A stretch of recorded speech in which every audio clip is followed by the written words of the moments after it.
Bonjour à tous et bienvenue sur le podcast des établissements médico-sociaux. Je m'appelle Arnaud Chevalier et après avoir été directeur d'EHPAD pendant 8 ans, j'aide les établissements de santé à adopter les meilleures innovations pour simplifier et améliorer leur quotidien. J'ai créé ce podcast pour partager les belles expériences portées par des gens passionnés. Avant de commencer, si vous appréciez ce podcast, vous pouvez vous abonner pour ne rater aucun épisode et encore mieux, mettre une note 5 étoiles sur Apple Podcast et le partager à vos collègues. Sur ce, bon épisode. Bonjour à tous, aujourd'hui je discute avec Elsa Lassalle qui est ergothérapeute et formatrice en médiation par l'animal. Tu nous rediras après pourquoi il faut dire par l'animal parce que moi je dis médiation animale comme tout le monde. Et ensemble on va discuter de médiation animale mais surtout de formation parce que du coup tu es formatrice, tu as créé un organisme de formation justement pour former on dit des médiateurs. On dit des IMA, des intervenants en médiation par l'animal. Ok.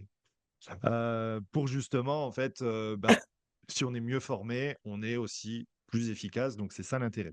Avant de rentrer dans le vif du sujet, je te propose de te présenter. Merci. Alors du coup, donc moi effectivement c'est Elsa, je suis ergothérapeute, j'ai 31 ans, donc je suis ergothérapeute depuis 2016 maintenant.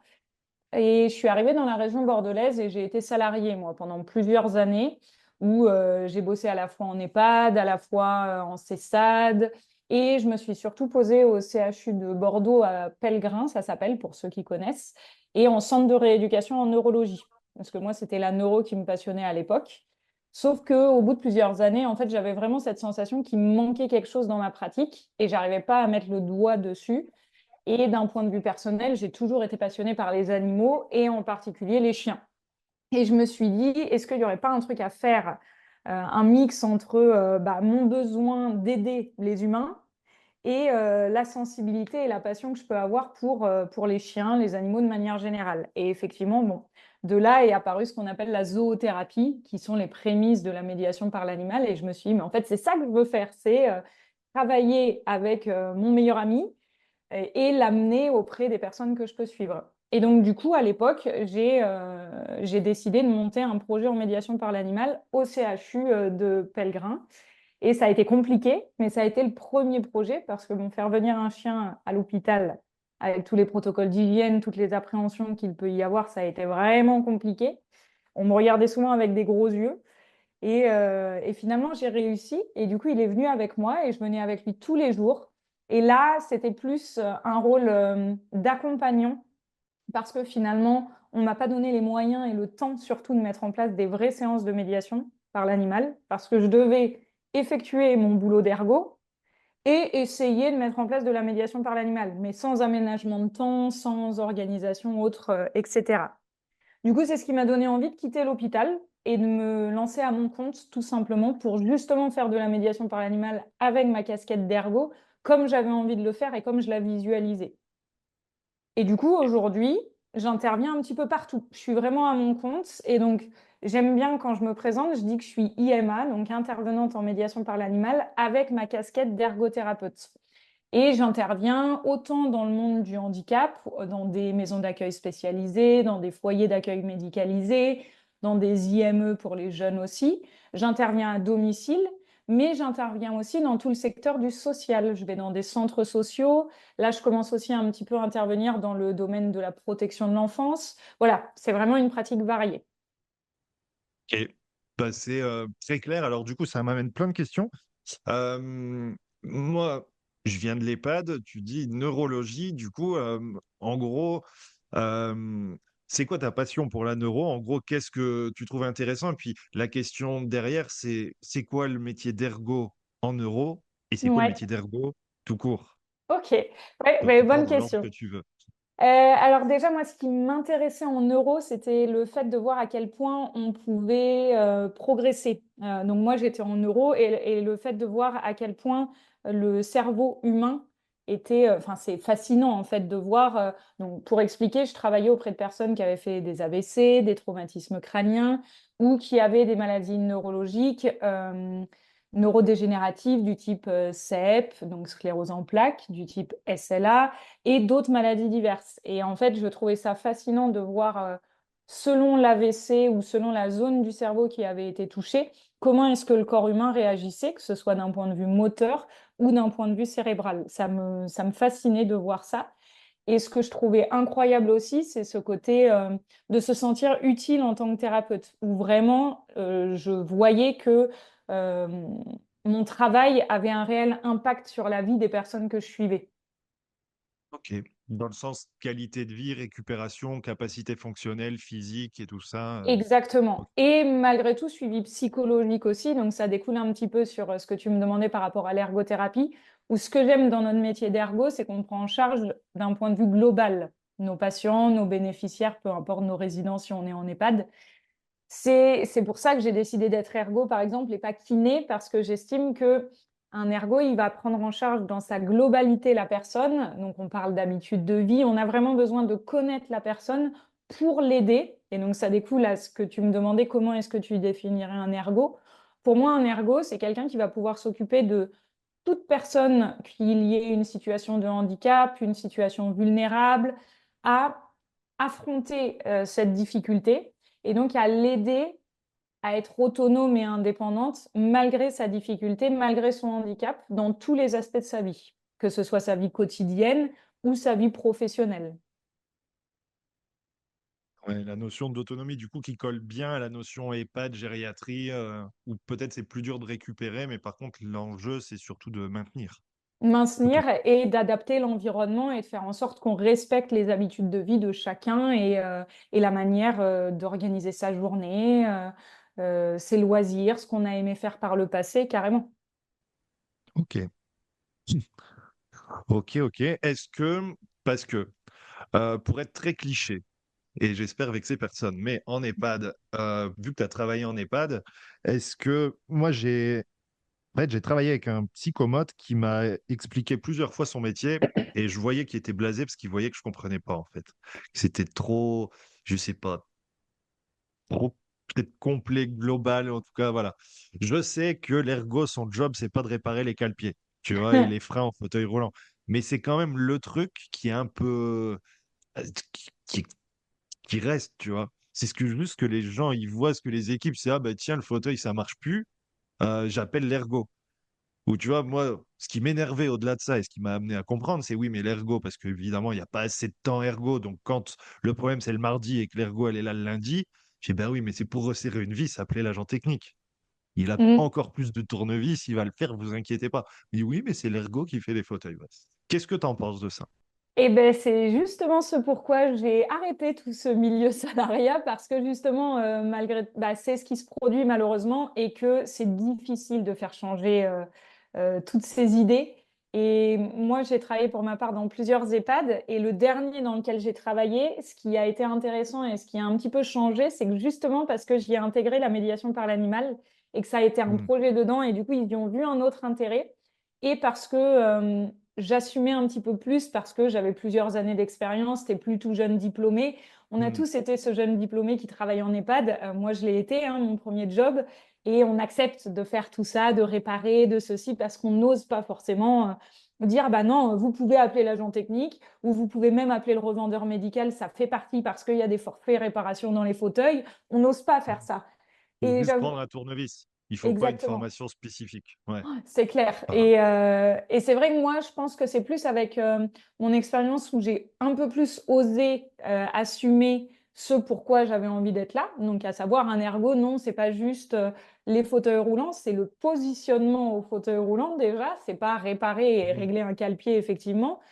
Mais c'est surtout tout ce qui va être mise en situation, évaluation toilette, mais pas évaluation toilette où on va aller aider l'aide-soignant, c'est où on va aller observer et accompagner pour donner des conseils et avoir une prise en charge qui va être adaptée.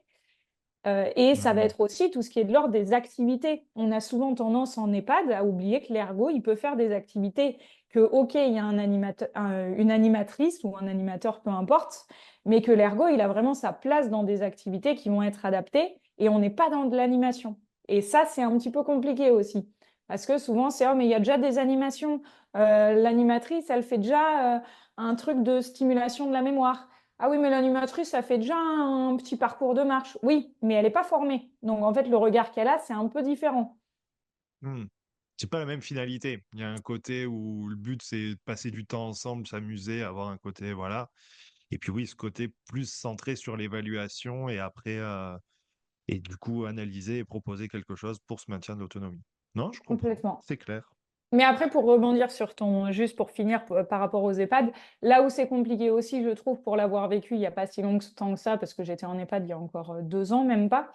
Il y a quand même de plus en plus aussi autour de l'ARS, l'HAS, des normes, et où on est de plus en plus, en tout cas pour l'avoir vécu dans les bureaux, à devoir faire des protocoles, à devoir faire des évaluations, remplir des documents, etc. Et je trouve qu'on s'éloigne. Tu souris, donc je pense que tu sais de quoi je parle. On s'éloigne de plus en plus, et c'est compliqué parce que même si tu as des équipes qui sont OK, un ergo à 100% en EHPAD, c'est très rare. Donc, on se retrouve à malheureusement devoir faire euh, au mieux, mais à ne pas faire le travail qu'on aimerait réellement faire si on était à temps plein, par exemple. Ouais, bien sûr. Non, mais je comprends. Après, c'est le. Et puis après, si, il y en a des ergots à temps plein, mais du coup, pour des établissements où il y a énormément de personnes. Donc après, c'est C'est le ça, temps passé par. Et puis après, il y a les établissements qui ont le choix, le fameux choix, en fait, parce que par rapport au financement, bah, est-ce que c'est psychomote, est-ce que c'est ergo? Puis bah, certains font le choix un peu par pile ou face ou par opportunité de se dire, bah là, j'ai quelqu'un et du coup, c'est OK, parce qu'il y a aussi beaucoup d'endroits où le recrutement est très dur. Le temps partiel qui est une problématique. Non, il y a plein de sujets. Puis après, la question d'évaluation et de besoin, quand tu dis HAS évaluation, moi je pense à ça parce que je fais des évaluations et c'est vrai que le seul, ce qui reste à la fin, c'est ce qui a été écrit dans une fiche d'évaluation et tout ça, et que on va se focaliser là-dessus. Et des fois, on voit une évaluation, on est content. Alors, on va plus loin quand même de voir est-ce que dans le plan de soins, est-ce que dans le projet d'accompagnement, est-ce que les observations elles sont suivies, parce que sinon, ça sert à rien Mm. d'avoir fait des observations, des évaluations, mais en fait, derrière, tout le monde s'en fout et personne ne les lit. Donc, mais c'est Complètement. toute la difficulté. Et c'est vrai qu'il y a besoin parfois, j'imagine, hein, pour un paramédical, surtout à temps partiel, de, de se battre pour faire évoluer les pratiques, Complètement. d'expliquer, d'avoir sa place, d'être compris, et puis d'évoluer là-dessus, hein. Donc, ok, donc c'est très clair pour la question ergothérapeute. On comprend ensuite que tu vas vers la médiation, donc par l'animal. D'ailleurs, euh, pourquoi par l'animal et pas, on dit médiation animale, donc pourquoi par l'animal? Ouais. Alors, l'exemple que j'aime bien donner, c'est quand on dit médiation animale, on a l'impression qu'on parle d'une médiation entre le chien et le chat de la maison ou les deux chiens de la maison. On va faire de la Ouais, médiation pour améliorer le bien-être animal. Vraiment, si on le prend littéralement, c'est ça. Mais tout comme si on prend le sigle zoothérapie. Zoothérapie, si tu le traduis, ça veut dire quoi? Ça veut dire thérapie des animaux. ouais. Ça veut pas Oui, dire grand-chose médiation dans le fond. familiale, c'est la médiation dans la famille, médiation animale, c'est la médiation dans l'animal, quoi. Ok, entre les Exactement. animaux. Exactement. Donc, c'est long à dire, hein, et c'est pour ça que moi maintenant, je dis IMA, comme ça c'est plus rapide pour dire ce que je fais, intervenant en médiation par l'animal. Donc, quand on est habitué un petit peu, c'est quand même plus rapide parce que quand on dit médiation par l'animal, c'est vrai que par facilité, il y en a qui vont dire médiation animale. Mais la réalité, c'est que ça ne veut rien dire. Donc, moi, c'est pareil, j'insiste beaucoup là-dessus parce que médiation par l'animal, c'est exactement ça. C'est on va utiliser un médiateur pour travailler des objectifs thérapeutiques. Et ce médiateur, c'est l'animal. Très clair, très clair. Non, mais après, je pense que c'est juste un peu comme d'habitude une question de méconnaissance, en fait, hein. Oui, Et du coup, on est là complètement. pour ça, pour en parler. Euh, alors, je pense que la médiation par l'animal, c'est vrai que ça s'est quand même beaucoup développé. Il y a plein de choses entre l'aide-soignant, peu importe en fait, un membre de l'équipe qui vient avec son animal.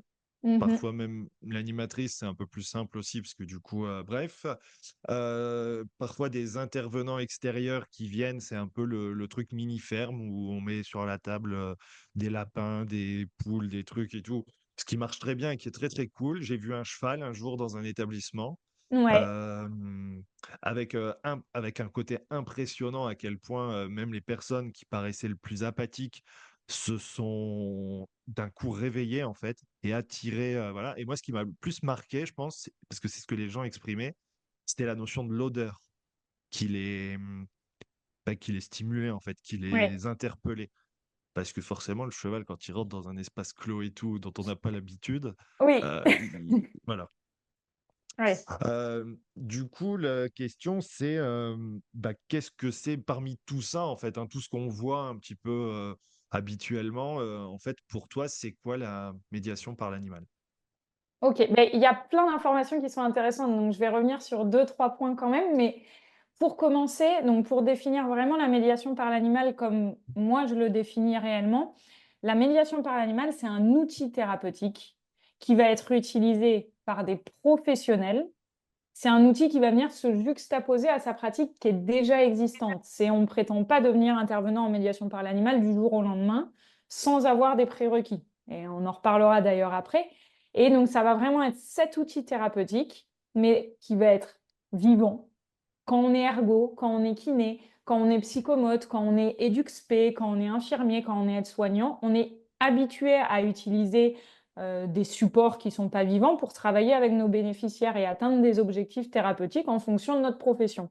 Bah, la médiation par l'animal, c'est exactement la même chose, sauf qu'on va utiliser, je dis utiliser, mais entre guillemets parce que j'aime pas trop ce terme, mais on va travailler avec notre animal pour atteindre des objectifs qu'on se sera fixés en amont avec l'équipe pluridisciplinaire. Donc, quand je dis objectif thérapeutique, mais ça peut être tout, vraiment tous les objectifs thérapeutiques qui sont autour de la marche, qui sont autour du cognitif, qui sont autour des transferts, qui sont autour des émotions, qui sont autour... Voilà, on peut vraiment tout travailler. De la sensibilité, il n'y a pas de limite en fait. Ok. Euh, c'est ouais, parce que c'est vrai que souvent on va se dire, en fait, on va jouer. Moi, je le vois surtout, j'y vois un intérêt, mais vraiment sans y connaître hein, grand-chose, de plutôt de souvenirs. Tu vois, c'est le truc. En fait, les gens, ils avaient un chien, ils avaient, disons, toute notre vie. En fait, on a vu, on a eu des animaux et les gens, ils aiment les animaux. C'est la notion de contact et de souvenir qui déjà va être très fort. Bah, effectivement, tu as cette première idée, mais qui est majoritairement avec des personnes qui, tu vois, par exemple, les enfants, tu vas pas avoir ce côté souvenir forcément si tu travailles avec un enfant de Non, 5 ans. Voilà. Par contre, effectivement, quand on est avec des adultes et effectivement les personnes âgées, moi, je d'autant vis en plus, EHPAD. Hein. c'est ça. Donc, les personnes âgées qui vont être, par exemple, atteintes de la maladie d'Alzheimer, c'est effectivement des choses qui sont impressionnantes parce que elles vont avoir ces souvenirs-là qui sont des souvenirs d'ordre émotionnel. Et donc, on est sur une stimulation mnésique. Et ce qui est hyper intéressant, et ça, je l'ai observé, c'est que moi, je me rappelle d'une dame en EHPAD qui était atteinte de la maladie d'Alzheimer. Bah, elle avait aucune mémoire à court terme, donc se rappeler de ce qu'elle avait mangé le midi, c'était impossible. Se rappeler de si elle avait vu sa fille le matin, c'était impossible. Voilà, tous les souvenirs à court terme, elle ne se rappelait pas des prénoms des personnes avec lesquelles elle travaillait, les soignantes, etc. Voilà. Eh bien, moi, elle m'avait tellement associée à mon chien et mon chien qui lui rappelait tellement le chien qu'elle avait eu à l'époque, c'était pas du tout le même chien, hein. Le mien, c'est un border collie, le sien, c'était un caniche.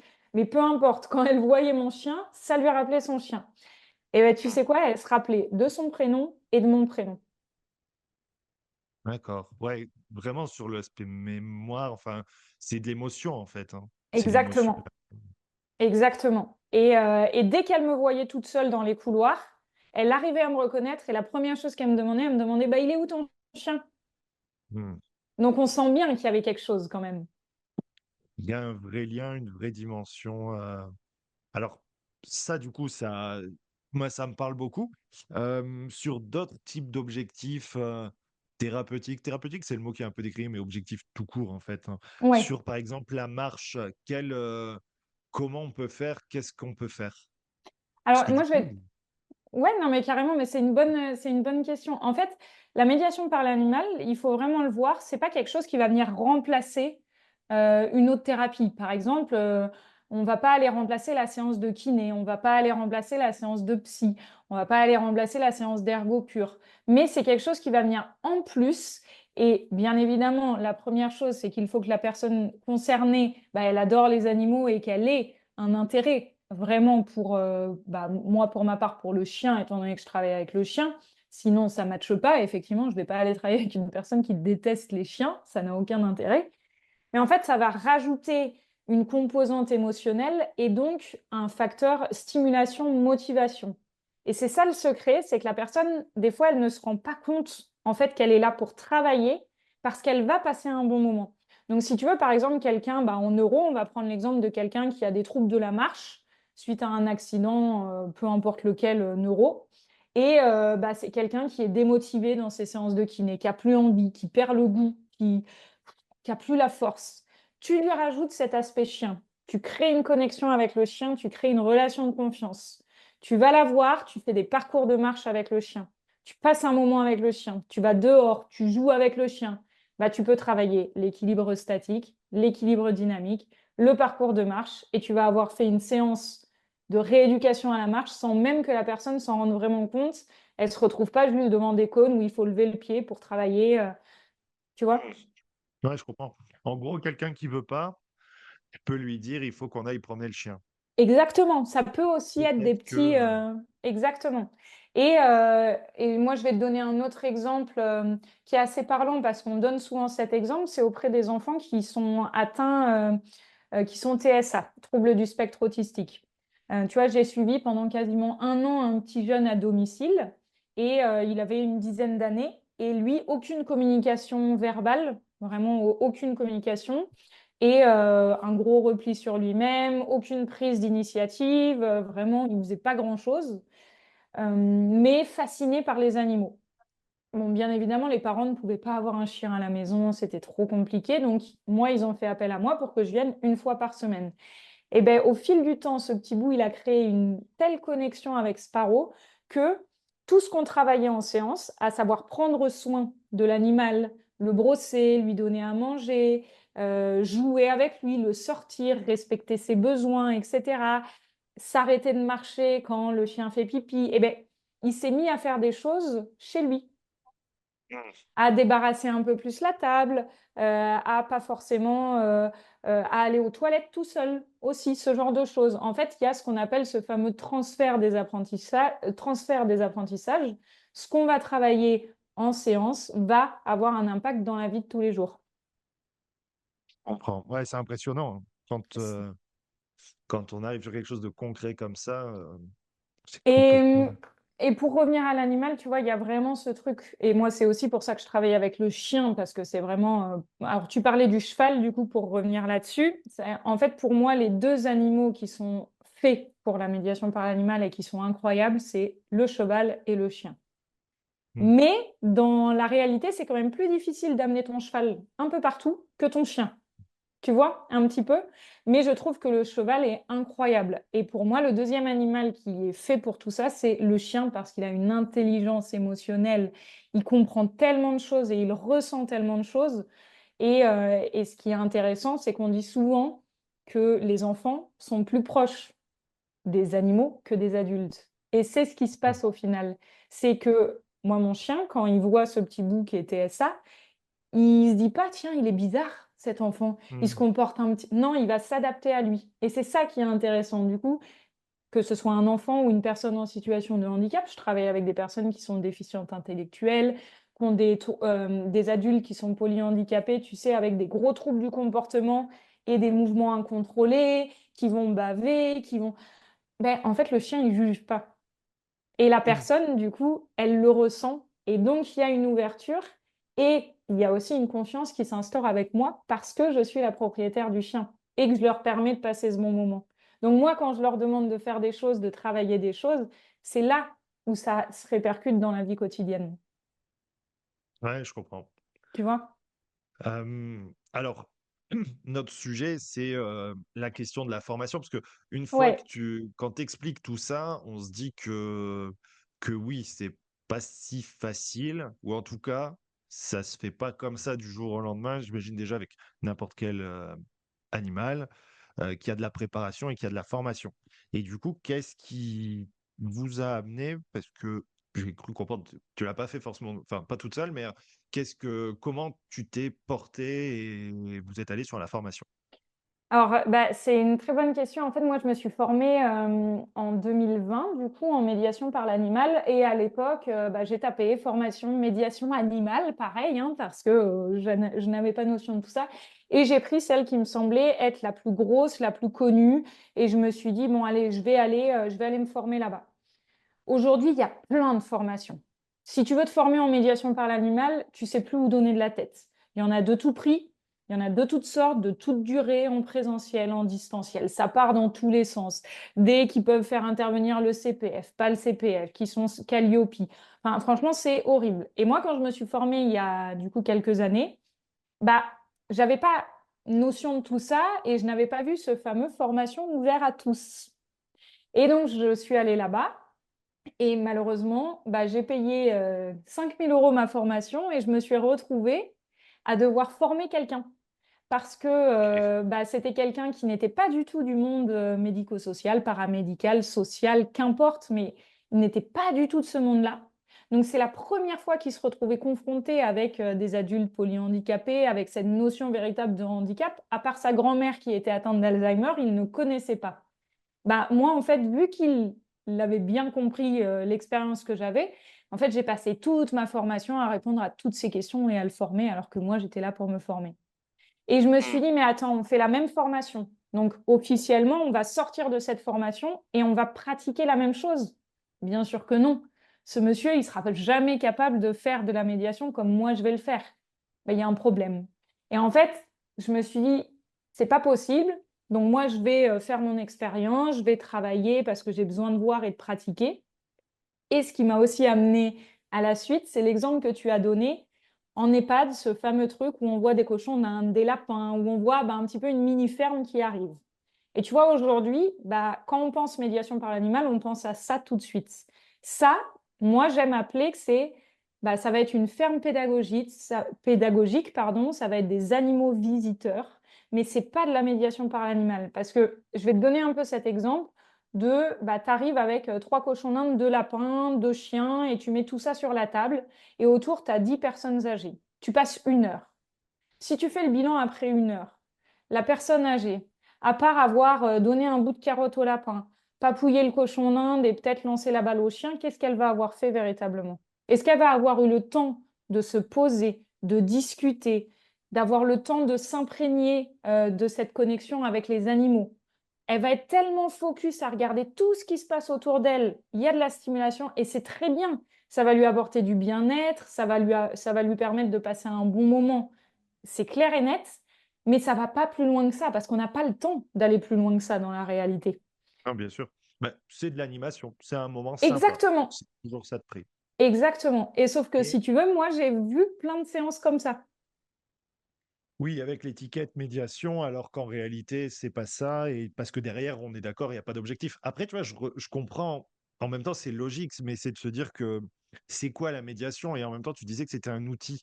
Et du coup, forcément, la notion de l'objectif thérapeutique, en fait, c'est pas lié à la médiation, c'est lié à ton métier de base, en fait. C'est ce qui Exactement. amène la question de, bah, est-ce qu'au départ, c'est un kiné, un infirmier, un psychomote, un psycho, un ergo, enfin voilà, et je pense que c'est ça aussi le fond du sujet, non? C'est le fond du sujet, mais du coup, pour moi, aujourd'hui, tous les IMA devraient avoir, quoi qu'il arrive, peu importe sa profession, doivent avoir une profession de base qui est de ce milieu-là.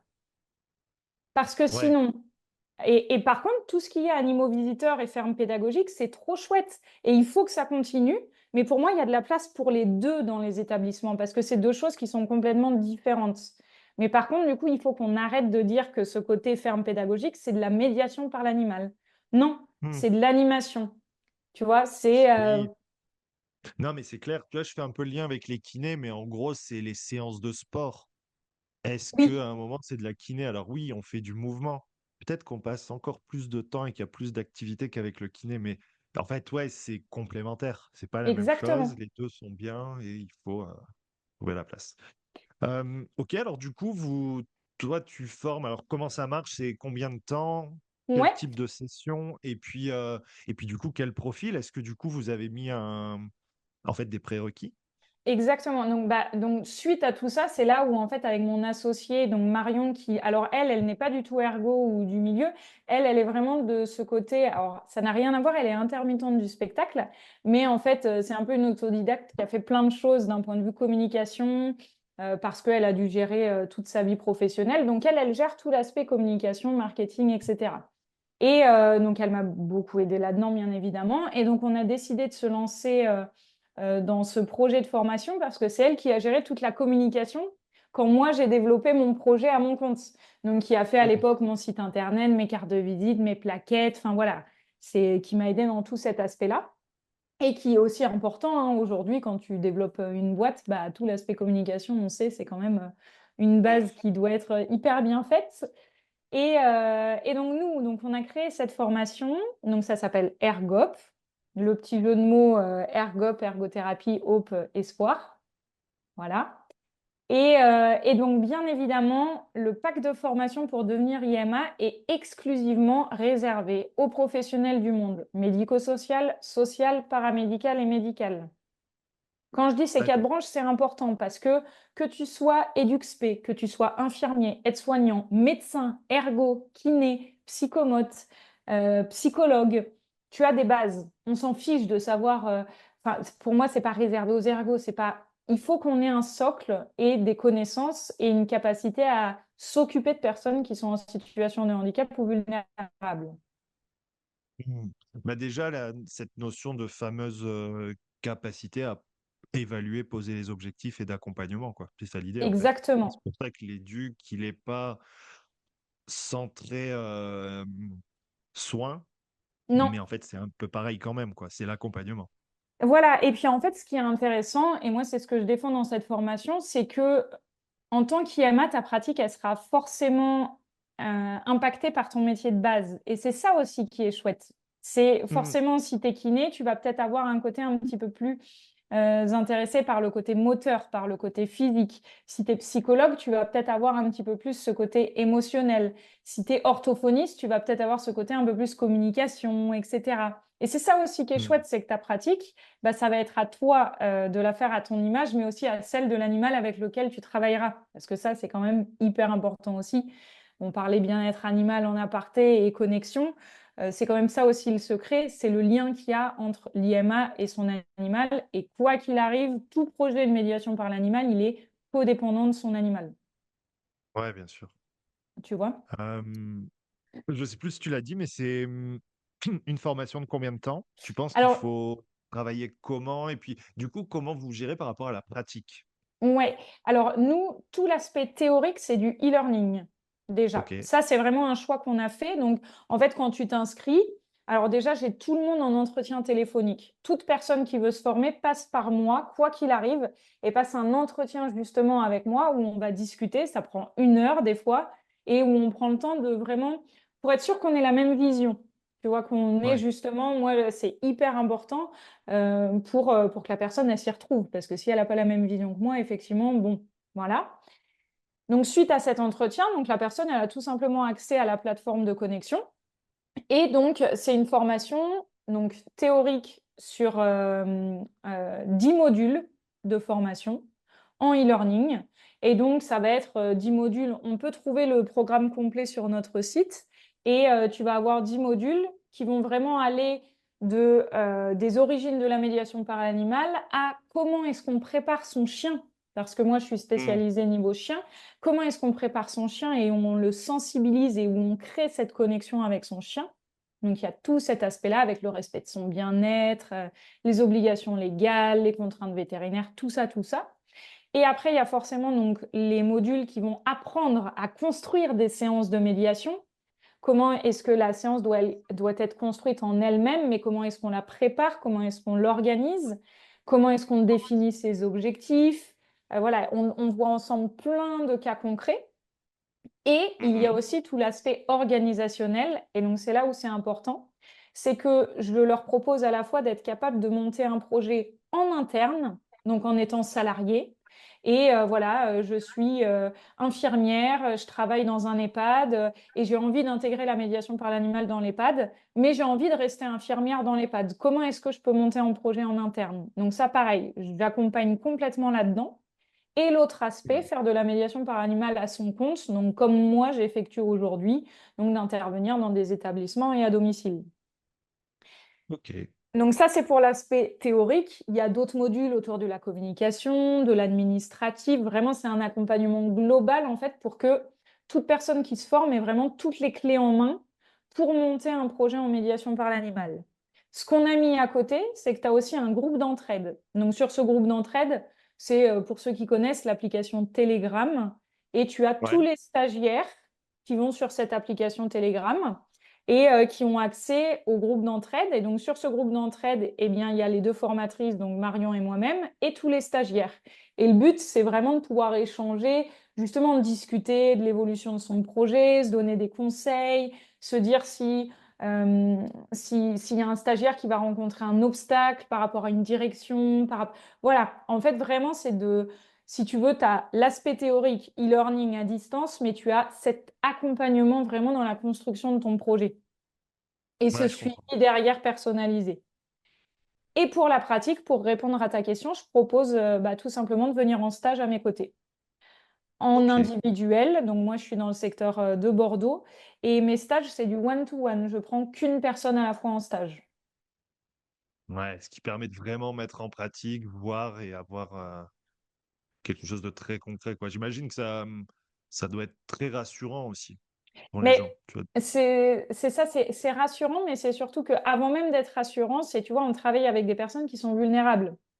Hmm. Moi, si j'arrive avec 4 stagiaires derrière moi pour aller voir ma petite jeune qui a d'importants troubles, tu vois, qui a des troubles de la concentration, qui a du mal à faire confiance, j'arrive avec 4 stagiaires qui me suivent, et puis Sparrow qui est hyper sociable, qui va avoir envie de faire des bisous à tout le monde, il n'y Hmm. a pas de séance de médiation, ça va être un joyeux bordel, malheureusement.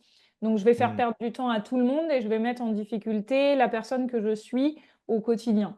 Donc, déjà, tu as ça. Et effectivement, ce côté de pouvoir prendre le temps avec les personnes qui viennent en stage avec moi, parce que le moment du stage, ça va être aussi justement le moment où on se rencontre en vrai et où donc moi, je peux vraiment être dans cet accompagnement et répondre à toutes les questions, l'aider s'il y a des choses qui sont pas claires dans le montage de son projet. En fait, c'est vraiment un moment privilégié. Ah, je comprends. Super. Alors, avant de conclure et de nous dire comment on peut te retrouver, est-ce que tu as déjà partagé hein, des beaux exemples, des choses qui sont assez dingues? Pour toi, c'est quoi la situation où tu te dis la plus extraordinaire que tu aies pu vivre? C'est une bonne question. Euh, Attends, laisse-moi 2 secondes pour réfléchir.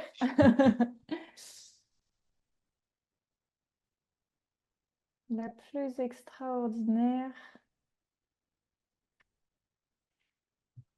Il va y en avoir deux. Ouais, ouais, je réfléchis quand même. Alors, je dirais, il y en a une qui me vient quand même. C'est un jour, je suis allée dans une crèche et il y a une petite fille qui est venue vers Sparrow et qui demandait de faire des câlins, qui s'est mise à me parler.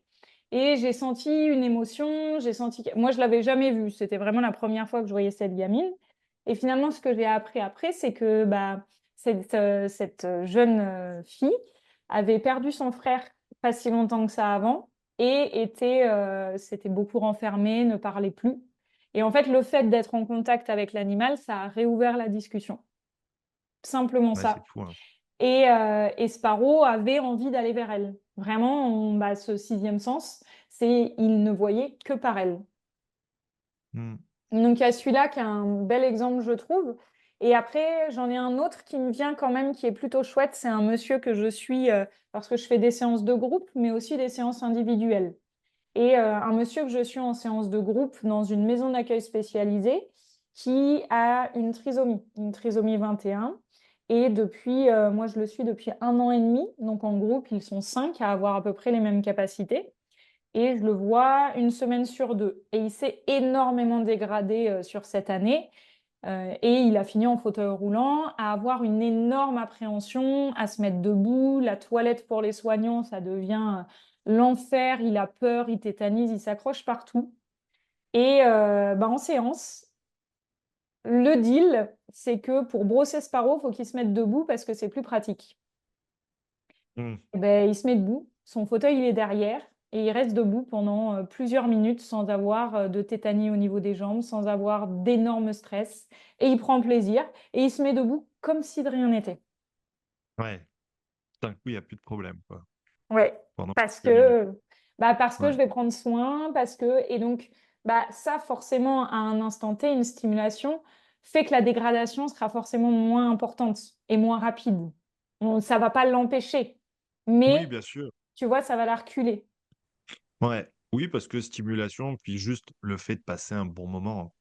Exactement. Hem, je me dis, tu vois, comme ça, parce que c'est un peu ton parcours, à un moment de te sentir un peu, tu vois, presque enfermé dans une case à te dire, bah, en fait, un job qui te convient moins et d'être appelé un peu par une passion et du coup, je me pose la question, tu vois, en tant que finalement direction d'établissement, est-ce qu'il y a pas un sujet super intéressant à ouvrir cette porte-là, qui serait en fait de pouvoir travailler un peu différemment et notamment en amenant son animal, en fait, tu vois? Mais pour aussi redonner beaucoup plus de sens au-delà du résultat, mais tu vois, pour l'équipe, pour la personne qui a envie de se lancer dans ce projet-là, mais en fait, presque de retrouver l'énergie et le sens de son métier et c'est un peu le sujet du moment de plus avoir envie de se barrer, quoi. Eh ben, en fait, ça me fait rire que tu dises ça parce que c'est quelque chose dont on n'a absolument pas parlé depuis le début et on parle beaucoup de la médiation par l'animal qui fait du bien aux bénéficiaires, aux résidents, etc. Moi, quand je venais travailler, que ce soit au CHU ou à l'EHPAD avec mon chien, je ne voyais jamais autant les soignants dans mon bureau parce qu'ils en avaient Mmh. besoin. Et qu'en fait, après une matinée compliquée à avoir fait des toilettes, il y en a certains pendant leur pause clope, mais en fait, ils venaient me demander s'ils pouvaient me piquer mon chien. Et c'était Mmh. devenu une habitude. Et il y en a qui me disaient, en fait, enfin, c'est notre rayon de soleil de la journée qui fait du bien. Et on sait que ça va nous, tu vois, on sait que ça va nous faire du bien. Et parfois, pendant des transmissions, pendant des réunions importantes, bah, il était là. Et tu vois, quand il va y avoir des discussions qui vont être houleuses, quand quelqu'un va un peu hausser la voix, lui, ça lui plaît pas. Et du coup, bah, on se rend compte que les Ouais, personnes font attention. Donc, ça c'est apaise, marrant. ça calme. Moi, il y a plein de fois, je me suis retrouvée à avoir des soignants dans mon bureau qui venaient me parler de leurs soucis, bon, des fois perso, mais aussi au travail, du coup. Et en fait, Mmh. tout le temps où ils me parlaient, ben, ils caressaient mon chien, Mmh. tu vois. Ouais. Et tu as ce côté-là aussi qui fait du Ouais, bien. non, c'est clair. Et puis moi, je le vois, j'ai travaillé dans un EHPAD où au début, je venais sans mon chien.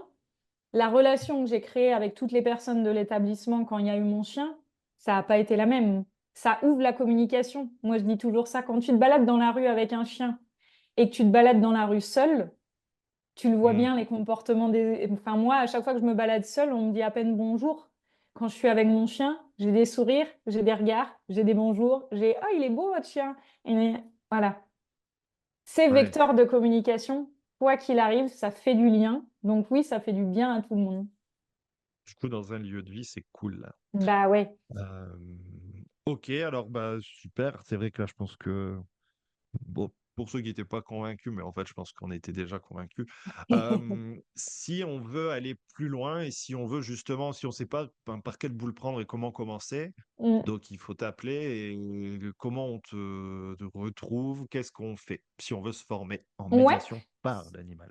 Alors, on peut me contacter par plein d'endroits. On peut me contacter à la fois sur les réseaux, donc que ce soit Instagram, Facebook, LinkedIn. Je suis sous le nom Ergop, tout simplement. On me trouve très rapidement en tapant Ergop.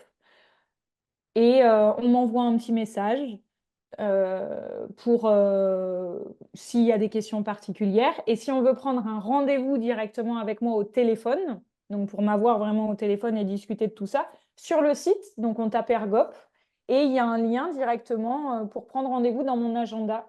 Et ça prend rendez-vous Mmh. automatiquement en fonction des plages horaires souhaitées. Et là, ben, on m'aura au bout du fil et puis on prendra le temps de discuter de tout ça justement, du projet, des craintes. Des envies, des besoins. Et vraiment, j'aime prendre ce temps avec les personnes et les découvrir. Cool. Oui, sur ton site, dans l'onglet Contact, il y a un lien Calendly et ça marche très bien. Super. Et ben, merci pour toutes ces infos et puis bah, à bientôt peut-être. Bah, merci à toi pour ton accueil et puis pour cet échange. Merci d'avoir écouté l'épisode jusqu'au bout, j'espère que le sujet vous a plu et qu'il vous inspirera. Pour m'aider à faire connaître le podcast, abonnez-vous sur votre plateforme d'écoute préférée ou notez-le et partagez-le sur vos réseaux sociaux. N'hésitez pas à me contacter sur LinkedIn pour toute remarque ou proposition de sujet. Bonne journée et à bientôt sur le podcast des établissements médico-sociaux.